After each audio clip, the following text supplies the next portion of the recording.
a number of different recordings and you will have to answer questions on what you hear. There will be time for you to read the instructions and questions, and you will have a chance to check your work. All the recordings will be played once only. The test is in 4 sections. At the end of the test, you will be given 10 minutes to transfer your answers to an answer sheet. To Part 1.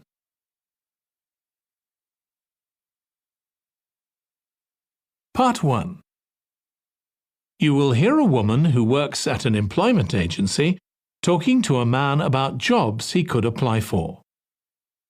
First, you have some time to look at questions 1 to 5.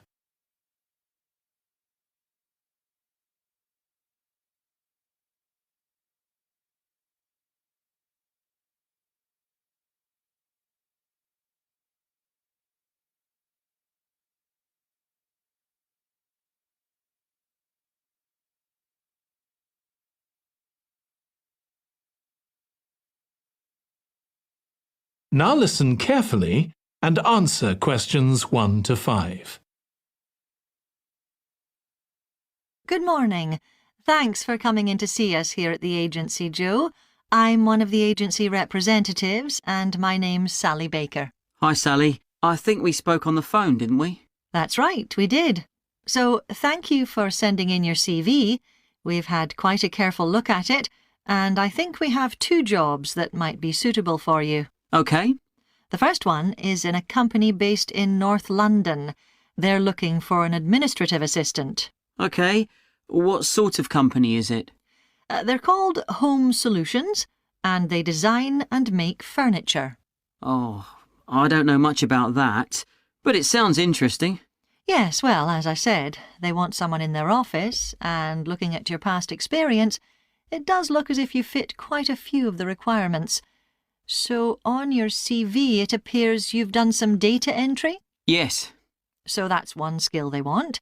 Then they expect the person they appoint to attend meetings and take notes there. OK. I've done that before, yes. And you need to be able to cope with general admin.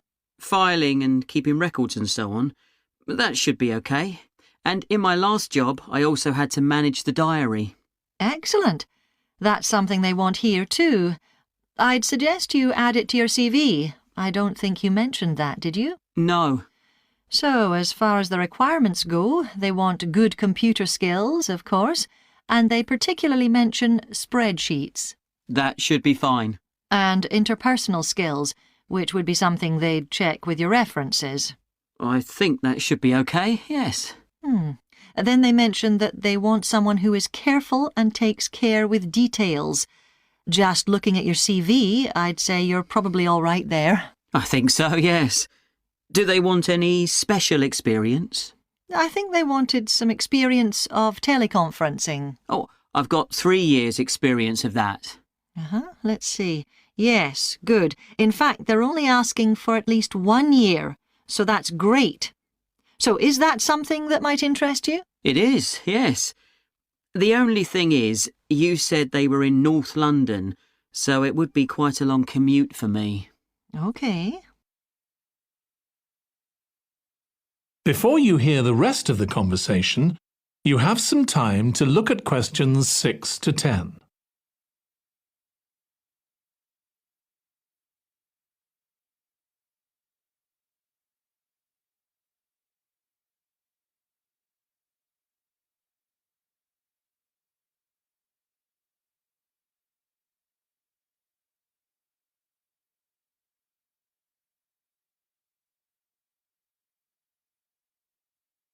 Now listen and answer questions 6 to 10.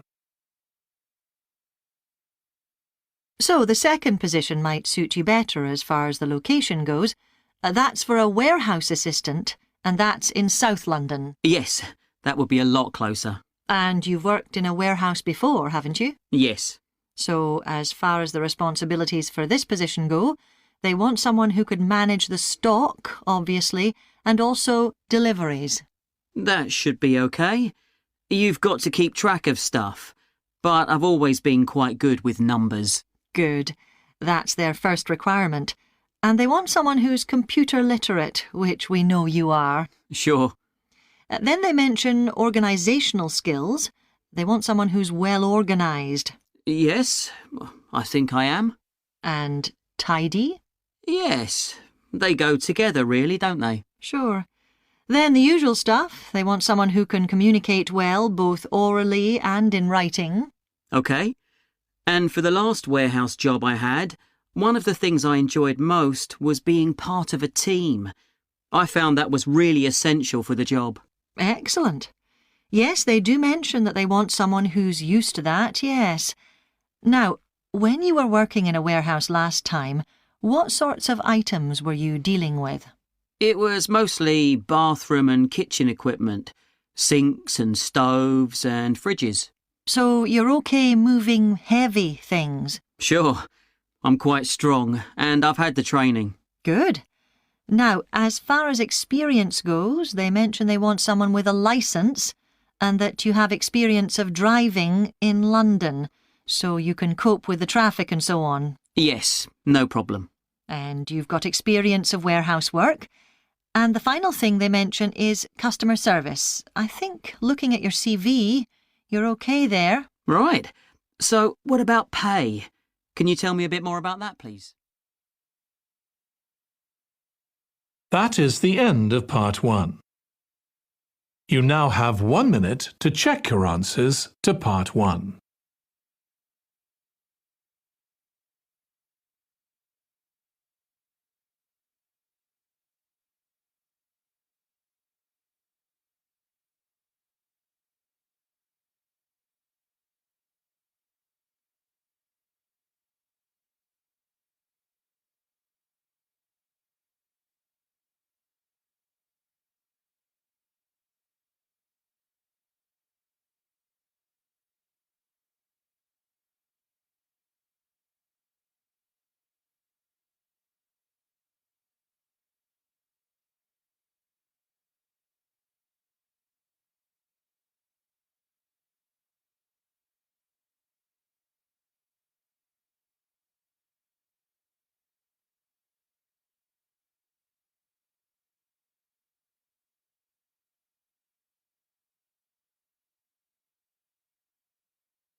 Part 2.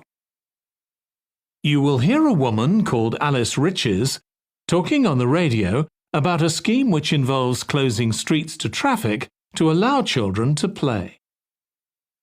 First, you have some time to look at questions 11 to 16.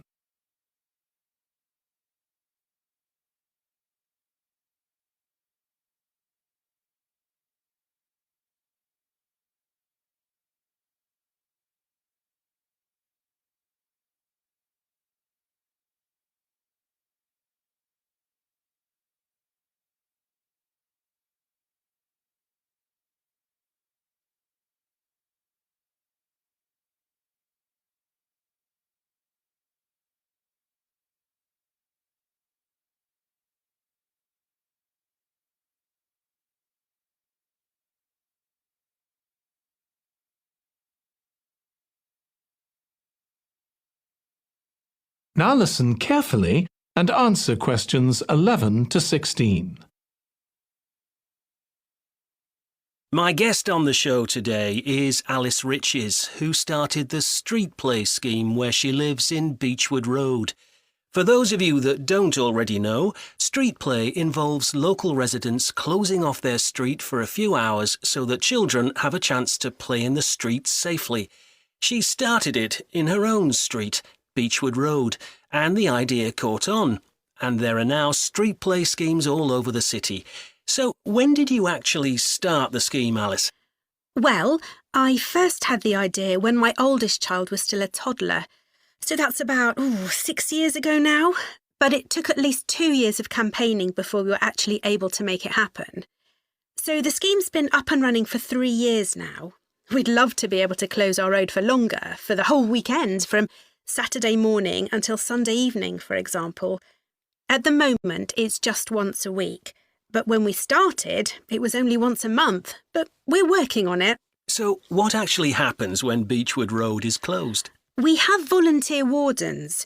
Mostly parents, but some elderly residents too, who block off our road at either end. The council have provided special signs, but there's always a volunteer there to explain what's happening to any motorists. Generally, they're fine about it. We've only had to get the police involved once or twice. Now, I should explain that the road isn't completely closed to cars, but only residents' cars are allowed. If people really need to get in or out of Beechwood Road, it's not a problem as long as they drive at under 20 kilometres per hour. But most people just decide not to use their cars during this time, or they park in another street. The wardens are only there to stop through traffic. So, can anyone apply to get involved in street play? Absolutely. We want to include all kids in the city, especially those who live on busy roads. It's here that demand is greatest. Obviously, there isn't such demand in wealthier areas where the children have access to parks or large gardens, or in the suburbs where there are usually more places for children to play outside. I'd recommend that anyone listening who likes the idea should just give it a go. We've been surprised by the positive reaction of residents all over the city, and that's not just parents. There are always a few who complain, but they're a tiny minority. On the whole, everyone is very supportive and say they're very happy to see children out on the street, even if it does get quite noisy. Before you hear the rest of the conversation, you have some time to look at questions 17 to 20.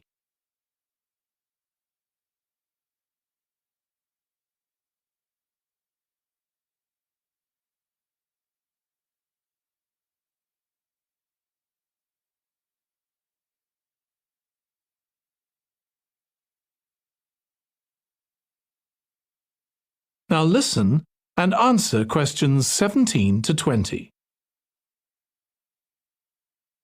There have been so many benefits of street play for the kids.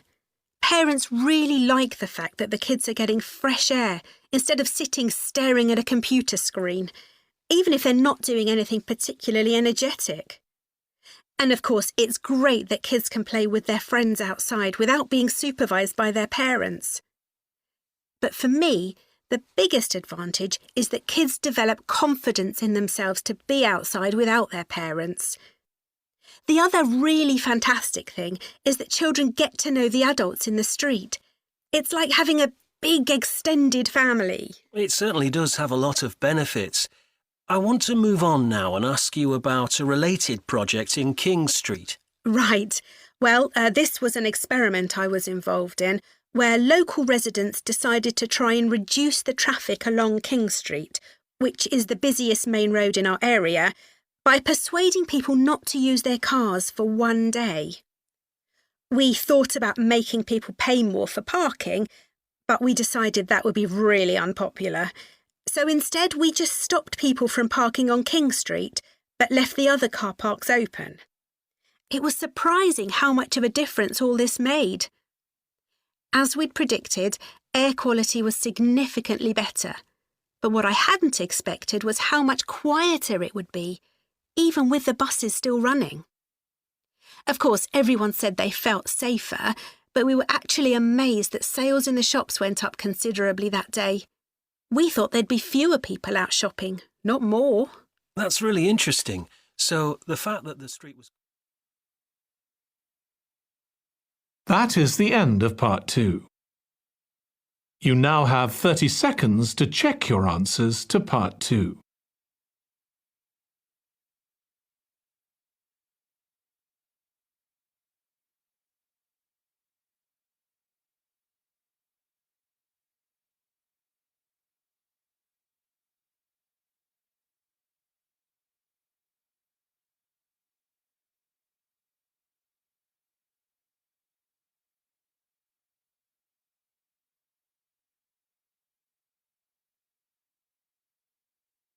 Part 3.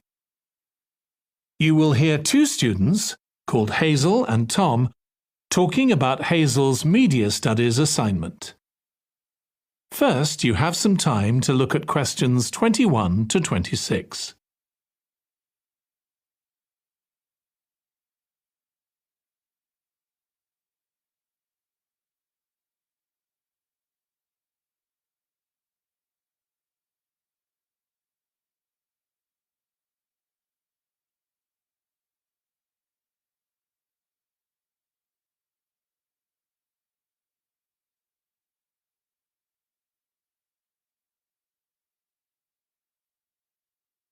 Now listen carefully and answer questions 21 to 26.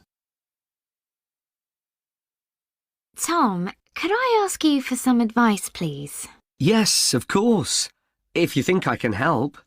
What's it about? It's my first media studies assignment, and I'm not sure how to go about it. You must have done it last year. Is that the one comparing the coverage of a particular story in a range of newspapers? That's right. Oh, yes. I really enjoyed writing it. So, what sort of things do I need to compare? Well, there are several things. For example, there's the question of which page of the newspaper the item appears on. You mean because there's a big difference between having it on the front page and the bottom of page 10, for instance? Exactly. And that shows how important the editor thinks the story is. Then there's the size. How many column inches the story is given. How many columns it spreads over. And I suppose that includes the headline. It certainly does. It's all part of attracting the reader's attention. What about graphics? Whether there's anything visual in addition to the text? Yes, you need to consider those too, because they can have a big effect on the reader's understanding of the story. Sometimes a bigger effect than the text itself. Then you'll need to look at how the item is put together. What structure is it given? Bear in mind that not many people read beyond the first paragraph. So what has the journalist put at the beginning? And if, say, there are conflicting opinions about something, does one appear near the end where people probably won't read it? And newspapers sometimes give wrong or misleading information, don't they? Either deliberately or by accident. Should I be looking at that too? Yes, if you can. Compare what's in different versions. And as far as possible, try and work out what's true and what isn't. And that relates to a very important point. What's the writer's purpose? Or at least the most important one, if they have several.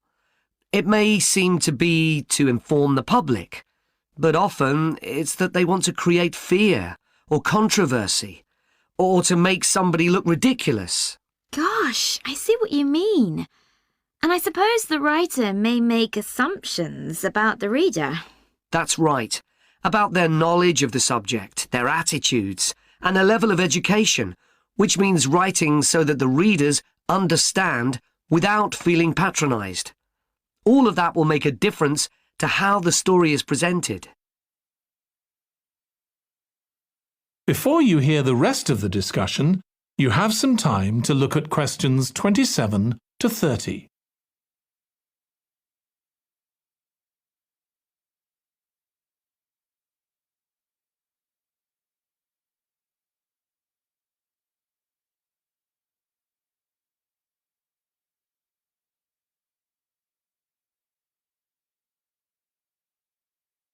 Now listen and answer questions 27 to 30. Does it matter what type of story I write about? No. National or international politics, the arts, anything, as long as it's covered in 2 or 3 newspapers. Though, of course, it'll be easier and more fun if it's something you're interested in and know something about. And on that basis, a national news item would be worth analysing. I'm quite keen on politics, so I'll try and find a suitable topic. What did you choose for your analysis, Tom? I was interested in how newspapers express their opinions explicitly. So I wanted to compare editorials in different papers. But when I started looking, I couldn't find two on the same topic that I felt like analysing. In that case, I won't even bother to look.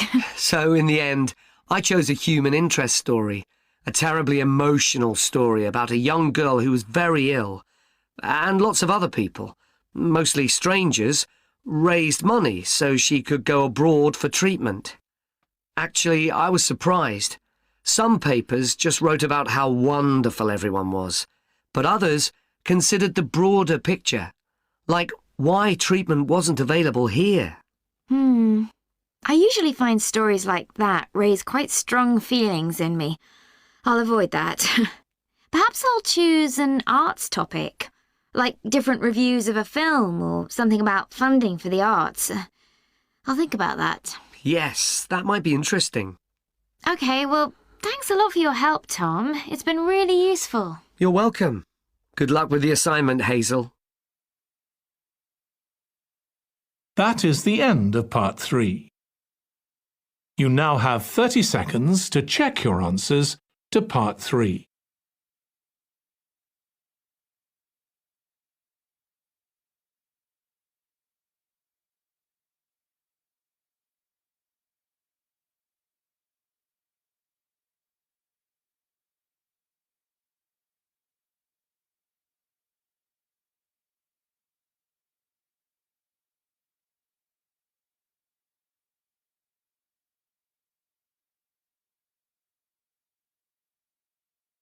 Part 4. You will hear part of a lecture on the early history of keeping clean.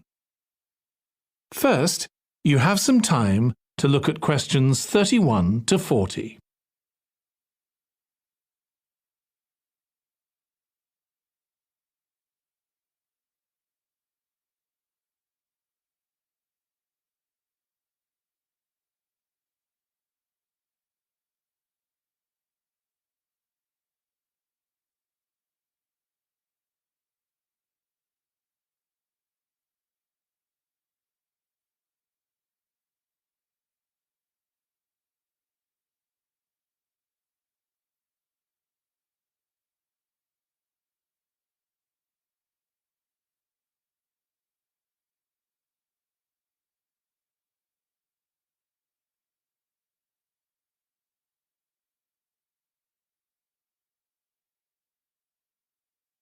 Now listen carefully and answer questions 31 to 40.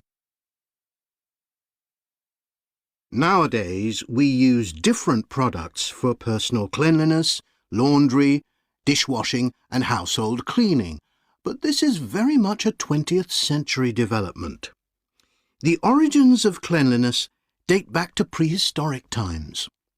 Since water is essential for life, the earliest people lived near water and knew something about its cleansing properties, at least that it rinsed mud off their hands. During the excavation of ancient Babylon, evidence was found that soap making was known as early as 2800 BC.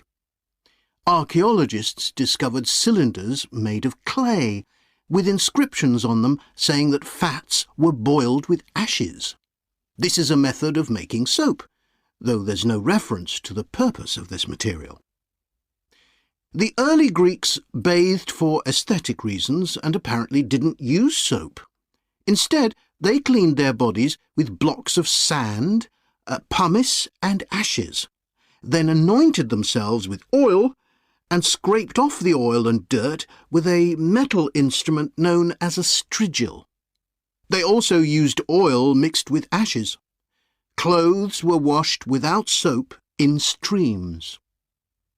The ancient Germans and Gauls are also credited with discovering how to make a substance called soap, made of melted animal fat and ashes. They used this mixture to tint their hair red.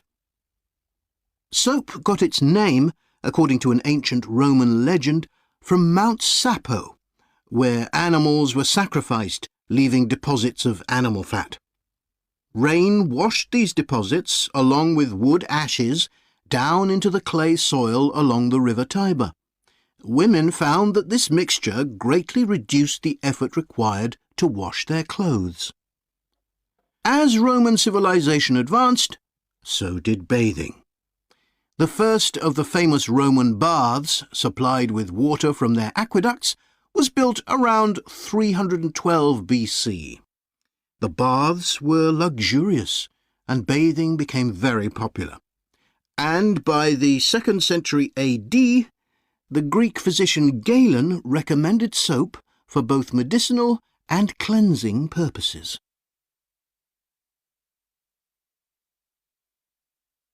After the fall of Rome in 467 AD and the resulting decline in bathing habits, much of Europe felt the impact of filth on public health.